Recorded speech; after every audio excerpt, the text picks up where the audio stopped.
Olá pessoal, eu me chamo Régia Nunes, sou tutora da turma de agronomia e vou passar para vocês algumas informações a respeito do portfólio que nós vamos realizar agora nesse semestre. Para quem está chegando agora, né, o nosso portfólio ele é um trabalho interdisciplinar, ele é feito apenas uma vez por semestre e ele envolve todas as disciplinas daquele semestre corrente. Ele é um trabalho de grupo, então esse é o primeiro passo para vocês. E esse trabalho ele vale 3.500 pontos, então é uma quantidade bem interessante de pontos para vocês conseguirem aí para as disciplinas desse semestre. Então, vou passar para vocês algumas informações gerais inicialmente e depois eu vou falar a respeito realmente da parte lá do portfólio, das questões que vocês vão precisar resolver. A respeito dessas informações, a maioria delas vão estar lá quando vocês clicarem em trabalho interdisciplinar, fica junto com as informações das disciplinas de vocês no AVA e lá vai ter um caderno falando a respeito tanto das questões como algumas informações gerais. Então, a respeito da formação dos grupos, eu sempre deixo livre, tá, para vocês. Então, para facilitar essa questão de terem muitos alunos de municípios diferentes, então vocês podem se organizar de acordo com a cidade de origem de vocês ou algum outro critério, afinidade, enfim. No material vai estar dito que vocês podem ter grupos de 2 a 7 componentes, mas nós vamos trabalhar apenas de 5 a 7. Esse número de 2, 3 e 4 componentes vai ficar apenas para alunos que cheguem depois, alunos que vão chegar já com esse portfólio em andamento, certo? Outro ponto muito importante a respeito do portfólio, pessoal, é um trabalho acadêmico, então vocês devem evitar a todo custo a questão dos plágios. Plágio, pessoal, é quando você pega alguma informação que não é de sua autoria e utiliza como se fosse sua, uma informação que você não referencia ou quando você faz cópia do trabalho dos colegas. Então, assim, vocês podem utilizar outros autores para se basear, isso é tranquilo, certo? Desde que vocês referenciem, que vocês não utilizem aquela obra crua. Se vocês forem utilizar a obra exatamente como ela foi desenvolvida pelo autor original, vocês precisam fazer a citação direta, certo? A gente já viu isso lá em metodologia científica.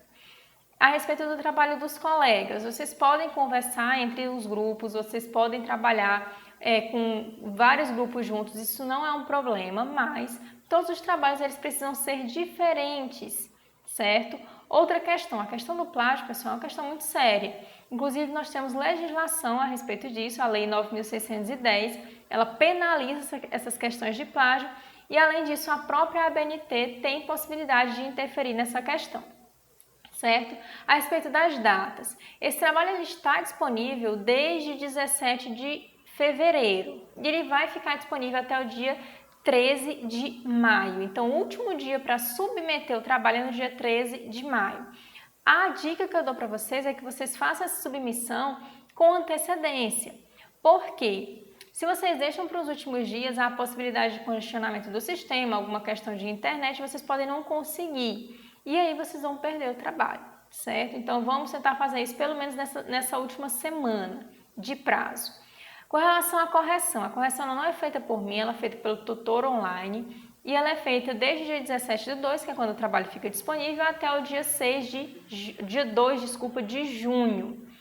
Se vocês não conseguirem aprovação, vocês podem fazer uma recuperação, que eu não aconselho, mas caso aconteça alguma coisa, vocês precisem disso, existe a recuperação e ela acontece do dia 3 de junho ao dia 10 de junho. Então, é um espaço muito inferior ao que vocês têm aqui agora. E a correção da recuperação ela vai acontecer entre o dia 3 de junho e o dia 24 de junho. O que eu ofereço para vocês, pessoal, que não é uma obrigação da turma, tá? Não é uma obrigação de vocês como alunos e nem minha como tutora, mas eu posso dar uma olhada no trabalho para vocês.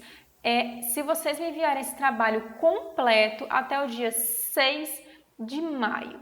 Certo? Até o dia 6 de maio eu recebo esse trabalho somente por e-mail e somente o trabalho completo e ele deve estar em Word, tá? Então eu vou dar uma olhada, não vou corrigir as disciplinas de cálculo, não posso fazer isso, mas eu posso dar uma olhada no geral, a questão da normatização, algumas dicas para vocês melhorarem, certo? E aí eu vou devolver esse trabalho para vocês em tempo suficiente para vocês fazerem as correções se vocês acharem interessante e submeterem lá no AVA.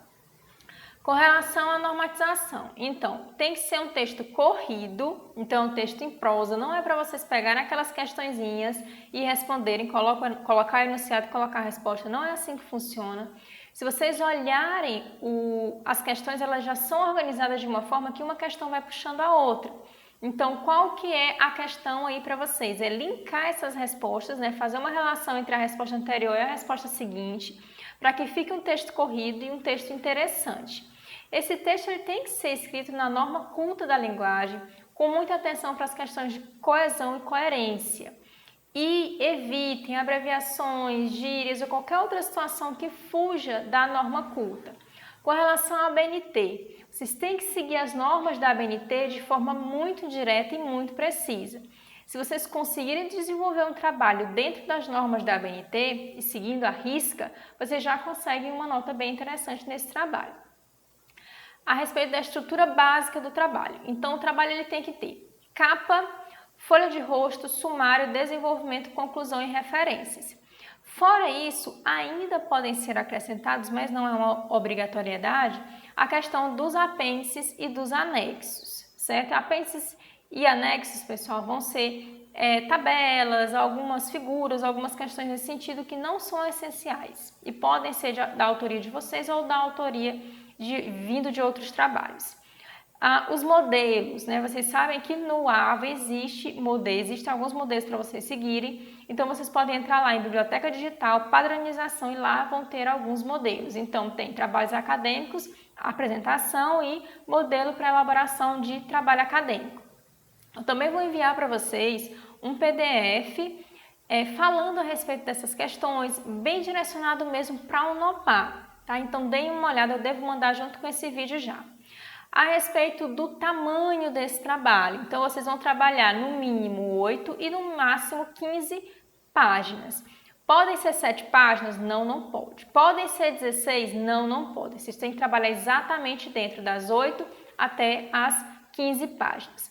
A forma do envio, só envia o trabalho o líder do grupo, né? O líder é aquele lá que fica em negrito primeiro, o que inclusive insere os outros colegas. Então, ele é que vai enviar esse trabalho somente em formato de Word. PDF não vai ser aceito. A respeito da temática desse trabalho vai ser estudos relacionados ao cancro cítrico. Então, sempre a gente vai ter um textinho, né, um textinho introdutório, falando a respeito daquele assunto e depois a gente entra nas questões específicas. Então, vamos iniciar trabalhando com esse texto introdutório.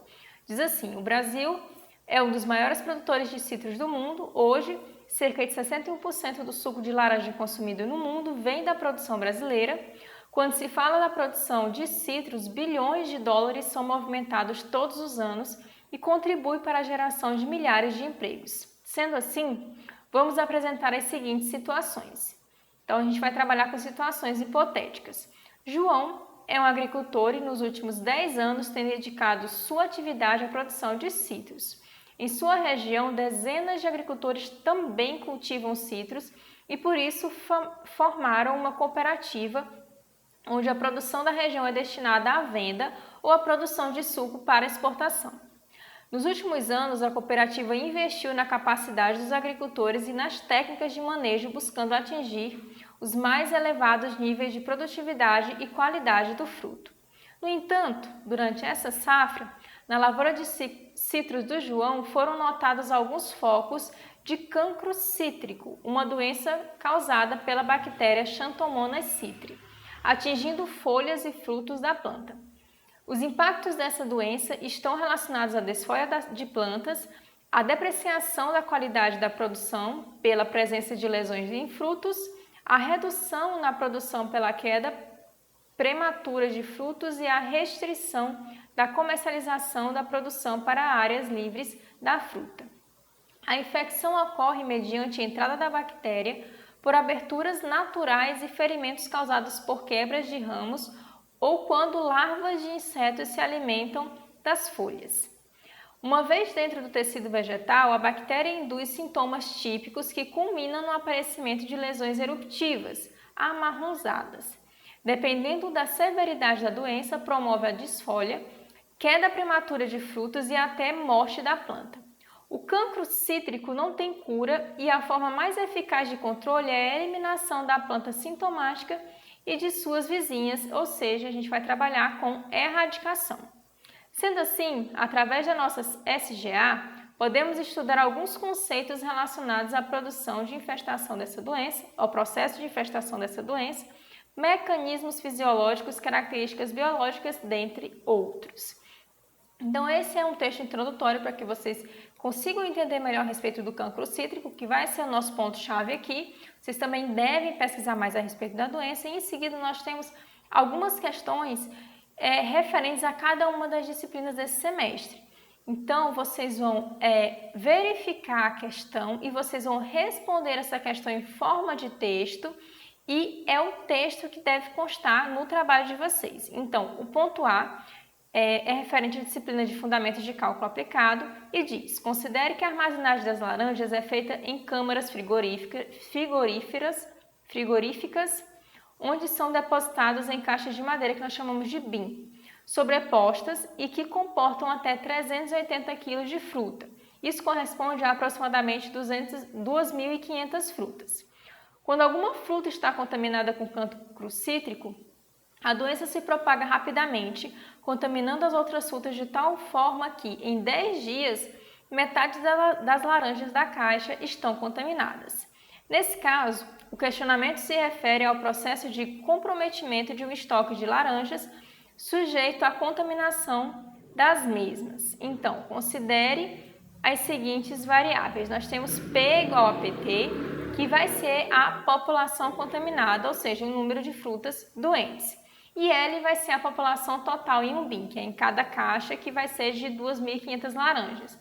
Esse número ele é um número aproximado, mas nós vamos utilizar para os cálculos como se ele fosse um número exato.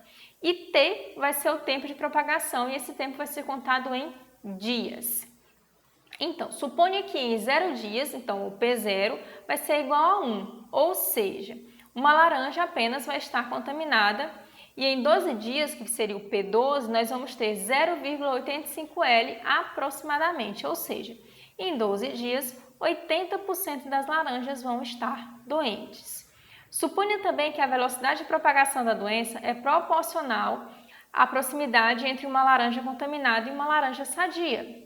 A velocidade de propagação pode ser entendida como o aumento em relação ao tempo da quantidade de laranjas contaminadas, ou seja, dP dividido por dt. A partir dessas hipóteses, o problema deve ser modelado matematicamente através de uma equação diferencial, que vai envolver derivada ordinária. Vocês vão ter uma equação inicial. Nessa equação inicial, o K é a taxa de contaminação considerada constante para o cancro cítrico. Então, o problema que a gente comentou agora possui a equação solução aproximada. Nós vamos ter uma equação aí, vocês vão poder verificar um trabalho de 2011 do Bassanese, tá? E essa referência está lá no caderno de vocês. Então, a tarefa 1 vai ser fazer um gráfico da função que é apresentada aqui, utilizando um software. Pessoal, foi colocado aqui como sugestão 2, que é o Excel e o GeoGebra, mas vocês podem utilizar outros se vocês tenham mais intimidade. E esse gráfico ele deve levar em consideração o intervalo de tempo que vai de 0 a 20 dias. A tarefa 2, que é aos 13 dias, vocês devem determinar qual é a porcentagem de laranjas que vão estar doentes. Então, essa é a parte do ponto A. O ponto B é da disciplina de Química Orgânica. Então, para o controle biológico dessa bactéria, alguns produtos químicos podem ser utilizados, principalmente nos estágios iniciais de propagação, já que a gente já viu que não existe cura 100%. Então, entre estes produtos temos as estrobirulinas, mais especificamente a floxastrobina. Então, sobre essa substância química, faça uma breve descrição de seu princípio de ação, apresente sua estrutura molecular e identifique e indique os grupos funcionais presentes na estrutura molecular do composto. Então, aqui nós temos algumas tarefas que devem ser feitas em cima desse composto. Vocês vão desenhar o composto, a estrutura molecular, e vocês vão circular cada um dos grupos funcionais e dar o nome desse grupo funcional. Lá na C, que é a de bioquímica, que é a disciplina, inclusive, que nós estamos vendo agora. Então, a patogenicidade dessa bactéria está relacionada à sua capacidade de colonização no hospedeiro, somada à produção e secreção de enzimas e proteínas que facilitam a penetração do micro-organismo nas células, causando danos à planta. Quais exemplos de enzimas e qual mecanismo de ação participam dessa infecção? Vocês vão descrever a enzima e o mecanismo de ação, certo? Ponto D, anatomia e fisiologia vegetal. Então, a fotossíntese é um dos processos fisiológicos mais importantes da planta. Quando se tem a incidência de uma doença, como no caso do cancro cítrico, as folhas elas são destruídas e, consequentemente, ocorre uma queda na taxa fotossintética da planta, pela redução da área foliar, visto que o cancro, um dos pontos que ele mais vai atingir, vai ser a área foliar. Compreender o processo de fotossíntese nos ajuda a compreender como esse processo contribui para o desenvolvimento da planta. Sendo assim, nossos estudos se concentrarão no processo de fotossíntese. Nesse caso, vocês vão ter 3 questõezinhas que vocês vão responder baseadas na questão da fotossíntese. Então, o primeiro deles, os citros em relação à fotossíntese podem ser classificados como C3, C4 e CAM. Pessoal, nós temos 3 grupos de classificação fisiológica das plantas, que são C3, C4 e CAM. As plantas C3, dando aqui uma breve introdução para vocês, as C3 elas têm características próprias e elas vão abranger principalmente dicotiledôneas. As C4 vão abranger principalmente as gramíneas e as plantas CAM são as crassuláceas, né? São os cactos. Cada um desses grupos eles têm processos fotossintéticos diferenciados. Então, nesse primeiro ponto aqui, vocês vão dizer em qual desses grupos os citros se encontram. No tópico 2, vocês vão falar sobre as diferenças que nós temos em cada um desses 3 grupos. Então, já dei aqui uma introduçãozinha para vocês vão pesquisar mais, dar uma olhada em outros autores. Nós temos livros muito interessantes a respeito e vocês também podem consultar na biblioteca digital no AVA. O tópico 3 diz: a fotossíntese pode ser dividida em 2 fases, a fase fotoquímica e a fase química. Explique os processos que ocorrem na fase fotoquímica e na fase química da fotossíntese. Então, o processo de fotossíntese ele é dividido em 2 partes e nós temos a fase fotoquímica e a parte química. Então, na parte fotoquímica, nós temos a necessidade da presença de luz. Na parte química, nós podemos ter esse processo tanto na presença de luz quanto na ausência de luz. Então, vocês vão desenvolver a ideia dentro de cada um desses 2 processos, certo? Essa parte vai ser bem interessante para vocês fazerem. O tópico é microbiologia agrícola. De acordo com a composição de sua parede celular, a gente falou de parede celular inclusive, as bactérias podem ser divididas em gram-positivas ou gram-negativas. A coloração de gram é muito importante para quando estudamos bactérias, pois permite identificá-las e classificá-las. Sobre o processo de coloração de gram, descreva sucintamente o processo de coloração. Ele é um processo um pouco longo, vocês vão descrever de forma sucinta, mas precisa ser de forma completa. Vocês vão falar também a respeito dos fatores e as diferenças entre as bactérias gram-positivas e gram-negativas. Então, do grupo geral de bactérias, a gente consegue classificá-las baseando na coloração que elas vão expressar quando são submetidas a esse processo de gram. Então, elas podem ser vermelhas e elas podem ser azuis. Vocês vão entender como que esse processo funciona, quais são os fatores, quais são as diferenças, quem que fica azul, quem que fica vermelho, como que esse processo funciona, certo? E, pessoal, eu vou ficar disponível para vocês tirarem dúvidas e também para fazer aquela correção que eu comentei com vocês, na nossa data certinha, até essa data que eu comentei, vocês podem me enviar, desde que o trabalho já esteja completo, desde que ele já esteja organizado, certo? No mais, eu vou ficar disponível. Vocês podem entrar em contato comigo no grupo da turma e é isso. Eu espero que todos façam um excelente trabalho e consigam o máximo de pontos possível.